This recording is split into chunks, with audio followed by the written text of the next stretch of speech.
રાજ્યમાં ચૂંટણીના ઢોલ વાગી ચૂક્યા છે। ચૂંટણીનો વાયરો એટલી હદે ફૂંકાઈ રહ્યો છે કે રાજકારણમાં સુનામી જેવી પરિસ્થિતિ સર્જાય છે। આમ તો ચૂંટણી વિસાવદર અને કડીમાં યોજાવાની છે, પણ તેની સીધી જ અસર સમગ્ર રાજકારણ પર પડશે।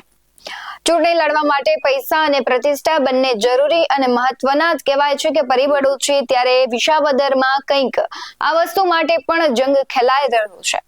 ત્યારે વિસાવદરમાં વખતની પેટા ચૂંટણીમાં મૂર્તિયાઓ એક જ સમાજમાંથી આવ્યા છે, એટલે સમાજ અને રાજકારણ બંનેમાં ગરમાવો આવ્યો છે। એક બાજુ આમ આદમી પાર્ટી છે, તો તેની જ ટક્કરમાં બીજી બાજુ ભાજપ અને કોંગ્રેસ સીધા આમ આદમી પાર્ટી સાથે ટક્કર કરી રહ્યા છે। આમ આદમી પાર્ટી પહેલાથી જ મેદાને ઉતરી ગઈ છે અને તેનું મૃત્યુ પણ પહેલાથી જ નક્કી હતું। જ્યારે કોંગ્રેસ અને ભાજપની વાત કરીએ તો કોંગ્રેસ અને ભાજપે ખૂબ વિચારીને છેલ્લી ઘડીએ મૂર્તિયા જાહેર કર્યા છે। આજે વાત કરવી છે આ મૂર્તિયાની આર્થિક સ્થિતિ અને રાજકીય ઇતિહાસની। નમસ્કાર, વાત વિગતવાર સાથે હું ભૂપતિ વિશાવડિયા।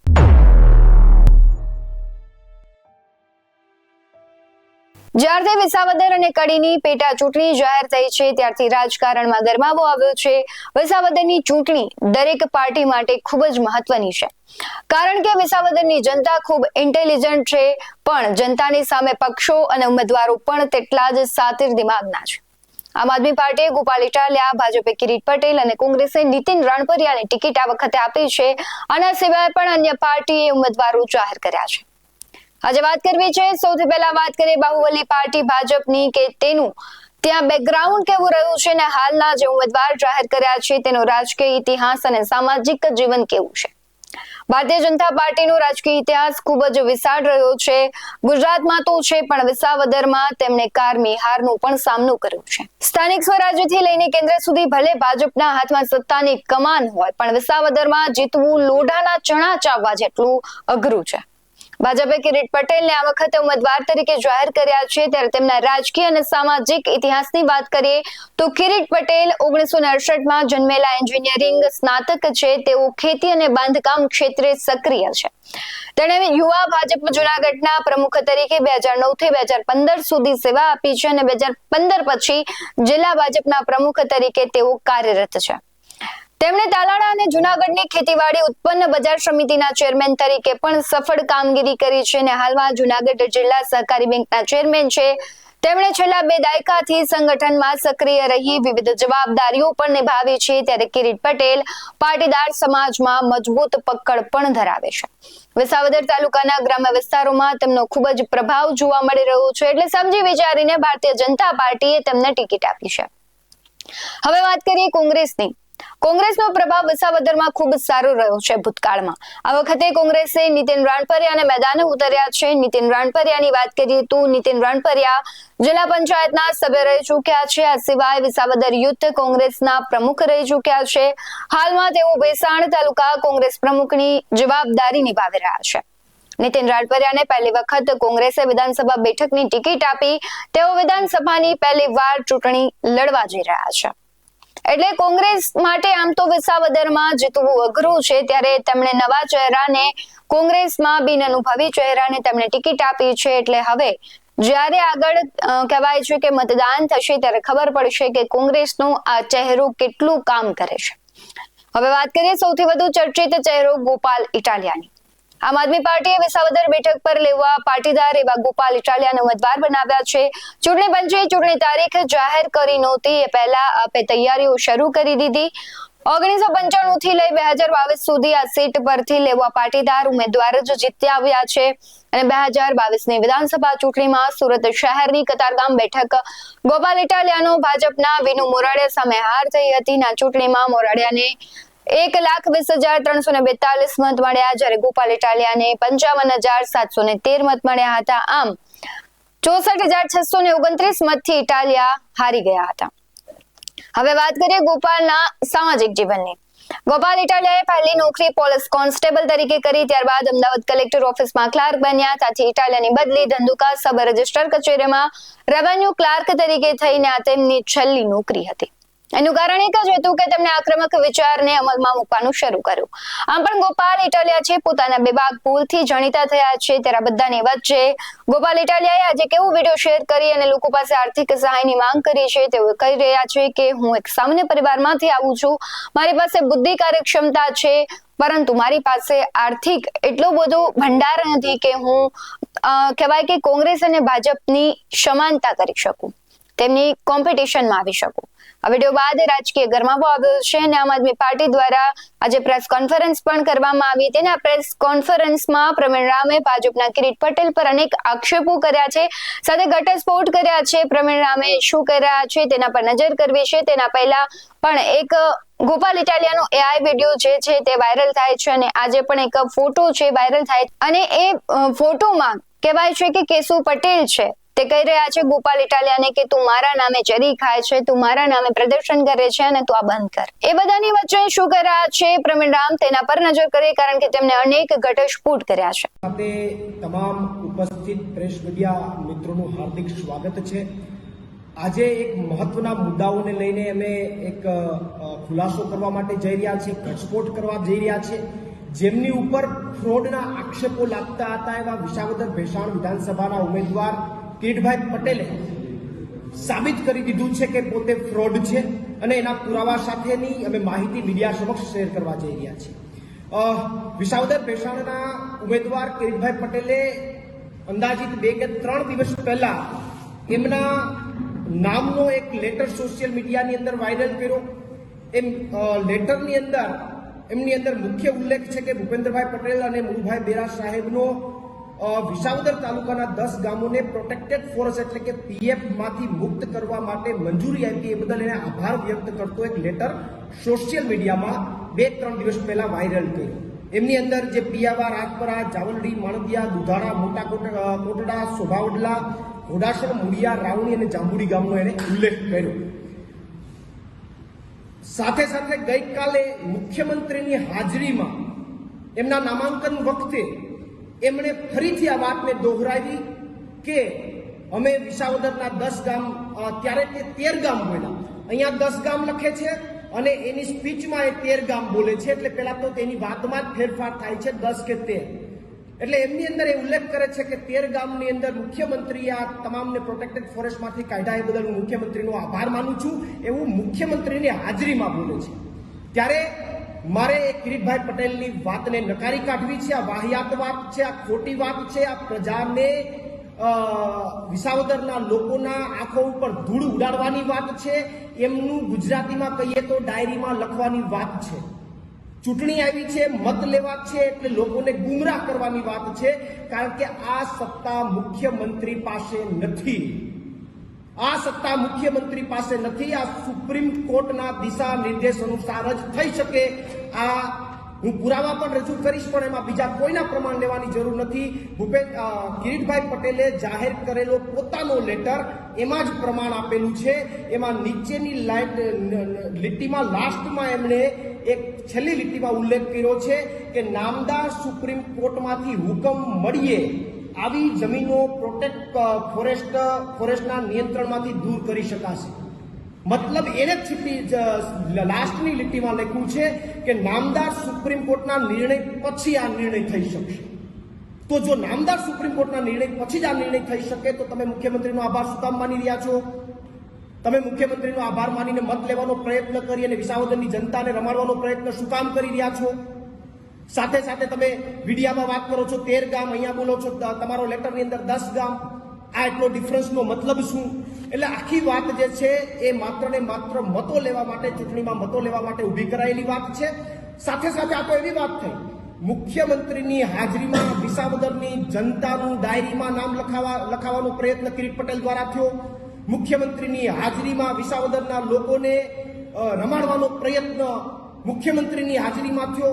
તો આ તો મને ઘટના એ યાદ આવી ગઈ કે મહાભારતની અંદર જ્યારે દ્રૌપદીના ચીરહરણ થતા હતા ત્યારે ત્યાં ઉપસ્થિત તમામ રાજાઓ અને ત્યાં ઉપસ્થિત તમામ લોકોએ એ બધા જોતા હતા પણ કોઈ બોલતા નહોતા.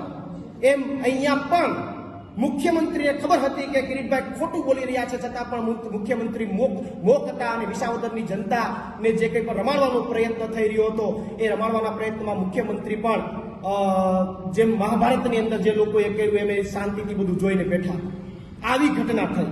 વાત રહી બીજી કે માત્ર કિરીટભાઈ પટેલનું પ્રમાણ નહીં, એના કાગળનું પ્રમાણ નહીં, સુપ્રીમ કોર્ટના અનેક જજમેન્ટ છે. 2023માં ગોદાવરામ વર્સિસ યુનિયન ઓફ ઇન્ડિયાનું એક જજમેન્ટ છે અને આ જજમેન્ટ મુજબ આવા કોઈ પણ જાતના ફેરફાર કરવા હોય તો પેલા કેન્દ્રના MOEF કોઈ પણ જાતના ફેરફાર કરવા હોય તો પેલા કેન્દ્રના MOEF ના વિભાગે નિર્ણયો કરવા પડે અને એ નિર્ણયો પણ એમને સુપ્રીમ કોર્ટના દિશા નિર્દેશો મુજબ જ થઈ શકે, એના સિવાય ન થઈ શકે. તો કિરીટભાઈ પટેલ કયા આધાર ઉપર આવી વાત કરી રહ્યા છે? આવા તો સુપ્રીમ કોર્ટના અનેક જજમેન્ટો છે. બીજું, આજ દિન સુધી અમે ગીરમાં રહીએ છીએ, આજ દિન સુધી આધારભૂત માહિતી સાથે કહું કે આજ દિન સુધી વન વિભાગની જમીન ક્યારેય રેવન્યુ વિભાગને પરત નથી આવી. રેવન્યુ વિભાગમાંથી વન વિભાગ જમીન લઈ ગયો છે એવા અનેક દાખલાઓ છે, પણ વન વિભાગમાં જતી ગયેલી જમીન છે ક્યારેય રેવન્યુમાં નથી આવી. અમુક સ્પેશિયલ કેસમાં આવી છે, એ પણ ક્યારે કે જ્યારે કોઈ એવા સ્પેશિયલ કેસમાં જ્યારે વન વિભાગની જમીન લેવામાં આવે તો એટલી જ જમીન એ વન વિભાગને સુપરત કરવી પડે છે. અને એનું તાજેતરમાં ઉદાહરણ કે ગિરનારમાં જે એક પ્રોજેક્ટ આવી રહ્યો છે ને, જે સીડીઓ છે એને પોળી કરવાની વાત છે અને એમાં 2.5 હેક્ટર જેટલી જમીનની જરૂર છે.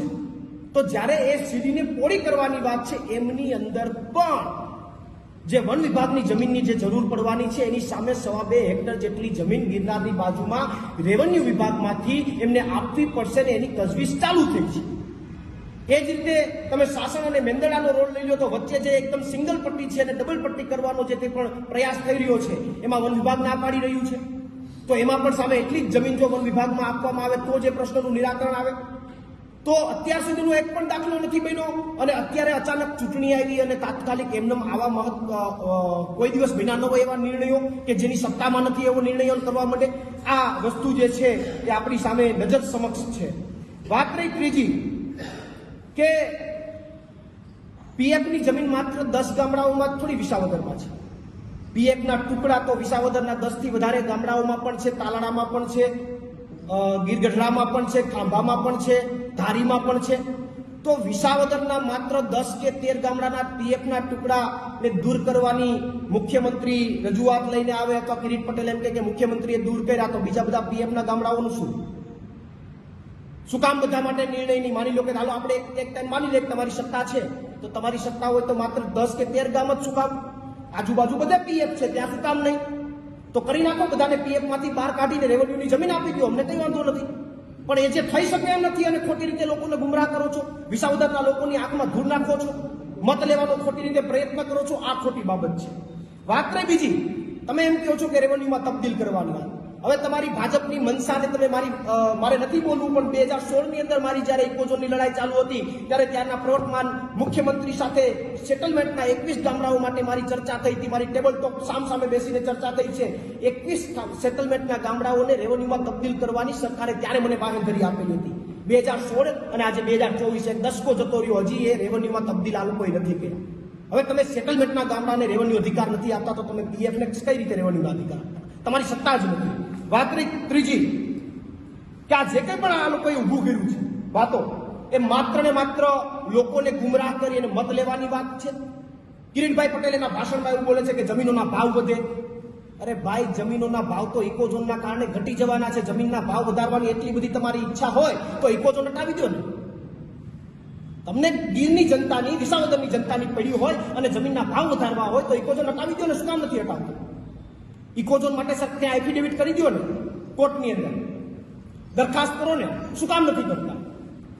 પણ માત્ર ને માત્ર આ તો લોકોને ગુમરાહ કરવામાં આવે, લોકોને ખોટી વાતો કરી અને એની પાસેથી મત કેમ લઈ લેવા, લોકોને ખબર ન પડે. એને કિરીટભાઈને એવું છે કે વિસાવદરના લોકો હજી 19મી સદીમાં જીવી રહ્યા છે, આવું કઈ નહીં, વિસાવદરના લોકોનું અપમાન કરી રહ્યા છે. વાત રહી બીજી, અત્યાર સુધી એવું સોશિયલ મીડિયામાં વાત કે કિરીટ પટેલ ફ્રોડ છે. ગઈકાલે એને સાબિત કરી દીધું કે હું ફ્રોડ છું. કારણ કે જે સત્તા મુખ્યમંત્રી પાસે નથી છતાં પણ મુખ્યમંત્રીનો આભાર, મત લેવા માટે આભાર. હું તો મિત્ર હોય કે પરિવારમાંથી કોઈ સભ્ય હોય ને એ કદાચ આપણી સામે બે શબ્દો, તમને ગીરની જનતાની, વિસાવદરની જનતાની પડી હોય અને જમીનના ભાવ વધારવા હોય તો ઇકોઝોન હટાવી દો ને. શું કામ નથી હટાવતું? ઇકોઝોન માટે ત્યાં એફિડેવિટ કરી દો ને, કોર્ટની અંદર દરખાસ્ત કરો ને. શું કામ નથી કરતા? પણ માત્ર ને માત્ર આ તો કરવામાં આવે લોકોને અને એની પાસેથી મત કેમ લઈ લેવા, લોકોને ખબર ન પડે. એને કિરીટભાઈને એવું છે કે વિસાવદરના લોકો હજી 19મી સદીમાં વિસાવદરના લોકોનું અપમાન કરી રહ્યા છે. વાત રહી બીજી, અત્યાર સુધી એવું સોશિયલ મીડિયામાં વાત ફેલાતી હતી કે કિરીટ પટેલ ફ્રોડ છે, કિરીટ પટેલ ફ્રોડ છે. ગઈકાલે એને સાબિત કરી દીધું કે હા, હું ફ્રોડ છું. કારણ કે જે સત્તા મુખ્યમંત્રી પાસે નથી, છતાં પણ મુખ્યમંત્રીનો આભાર, મત લેવા માટે આભાર. હું તો એમ કહું છું કે જ્યારે કોઈ આપણો નજીકનો મિત્ર હોય કે પરિવારમાંથી કોઈ સભ્ય હોય ને, એ કદાચ આપણી સામે બે શબ્દ બોલી જાય તો આપણે એને માફ કરી દઈએ, પણ એ આપણી સામે ખોટું બોલીને કઈ લઈ જાય, આપણી સાથે દગો કરે, આપણી આંખોમાં ધૂળ, આપણું નામ ડાયરીમાં લખે, તો એની ઉપર આપણે ક્યારેય વિશ્વાસ કરતા નથી. ગુજરાતની જનતા હોય કે ગીરની જનતા હોય, ત્યારે એવા લોકો ઉપર આપણે વિશ્વાસ કરતા નથી, પણ સભ્ય હોય કે આપણો મિત્ર હોય. તો કિરીટભાઈ પટેલે વિસાવદરના લોકો સાથે ફ્રોડ કર્યું છે, વિસાવદરના લોકોની આંખમાં ધૂળ ડાળવાનું કામ કર્યું છે, વિસાવદરના નામ લખવાનું કામ કર્યું છે મત લેવા માટે. તો હજી આ લોકો તો ચૂંટાણા નથી, માત્ર ઉમેદવાર તરીકે આવ્યા છે. જો અત્યારથી જ ડાયરીમાં નામ લખવાનું ચાલુ કરે તો આવા લોકો ઉપર વિશ્વાસ ગીરની જનતા કે વિસાવદરની જનતા કરવાની નથી. કારણ કે હજુ તો જીતા નથી, હજી તો ચૂંટણીમાં માત્ર ઉમેદવાર તરીકે આવ્યા છે. અને અત્યારથી જ જો વિસાવદરના લોકોનું ડાયરીમાં નામ લખવાનો પ્રયત્ન થતો હોય મત લેવા માટે માત્ર, તો વિસાવદર વિશ્વાસ ન કરી શકાય. કારણ કે આ તો અત્યારે આવું કરી રહ્યા છે, પછી શું કરે? એટલે ચોક્કસ વિસાવદરના લોકો રહેશે. અને આ ખોટું જે ફેલાવવાનો પ્રયત્ન થઈ રહ્યો છે, ફ્રોડ ફેલાવવાનો પ્રયત્ન થઈ રહ્યો છે, એનો જડબાતોડ જવાબ ચોક્કસથી વિસાવદરના તમામ ગામના લોકો આપશે. અને સાથે સાથે હું એટલી એને વિનંતી કરું કે તમને એટલી બધી ઈચ્છા હોત તો ઇકોઝોન નાબૂદ કરી દેવું હતું, તમને એટલી બધી ઈચ્છા હોત તો પીએફમાંથી તમામ ગામોને દૂર કરીને સરકારની અન્ય જમીન આપી દેવી હતી, તમને એટલી બધી ઈચ્છા હોત લોકોનું સારું કરવાની, એ કાંઈ નથી કરવું. મંડળીઓમાં ભ્રષ્ટાચાર કરવો છે, મજા આવે ત્યાં ભ્રષ્ટાચાર કરવો છે, મગફળી ખરીદીમાં ભ્રષ્ટાચાર કરવો છે, લોકોને ફ્રોડ બનાવવા છે, લોકોને ડાયરીમાં નામ લખવા છે, મત લેવા છે, ધાકધમકીથી મત લેવા છે, અને મત લઈને પછી પોતાની મનમાની કરવી છે. આ વસ્તુ આપણે ગીરની જનતા અને વિસાવદરની જનતા નથી ચલાવવાની. આ વાત સાથે આજે અમે એક વાત પ્રેસ કોન્ફરન્સ માટે આપની સમક્ષ. હજુ ચૂંટણીને ઘણા દિવસો બાકી છે. આક્ષેપ પ્રતિ આક્ષેપ પક્ષો કરશે, પણ આ બધાની વચ્ચે કોણ જીતશે તે મહત્વનું રહ્યું છે. કારણ કે અત્યારે તો વિસાવદરમાં પૈસા, પ્રતિષ્ઠા અને પક્ષની લડાઈ હોય તેવું લાગી રહ્યું છે. તમને શું લાગી રહ્યું છે કે વિસાવદરમાં કોણ જંગી જીત સાથે છે, પોતાની સરકાર બનાવશે? આમ તો કેન્દ્ર સરકારથી લઈને સ્વરાજ્ય સુધી ભાજપની જ છે, પરંતુ વિસાવદરમાં કદાચ પલટાય આખા સમીકરણો તો જો આપ કે કોંગ્રેસ એ બંનેમાંથી કોણ જીતશે તેના વિશે તમારું શું કહેવું છે, કમેન્ટ કરી જરૂરથી જણાવજો. હાલ વાત વિગતવારમાં બસ આટલું જ. આવા જ વધુ અહેવાલો સાથે ફરી મળતા રહીશું. તમે અમારી યુટ્યુબ ચેનલને સબસ્ક્રાઇબ કરવાનું, અમને ફેસબુક અને ઇન્સ્ટાગ્રામ પર ફોલો કરવાનું ભૂલશો નહીં. બાકી અવનવી અપડેટ્સ મેળવવા માટે આપ જોતા રહો BS9 TV ન્યૂઝ. નમસ્કાર.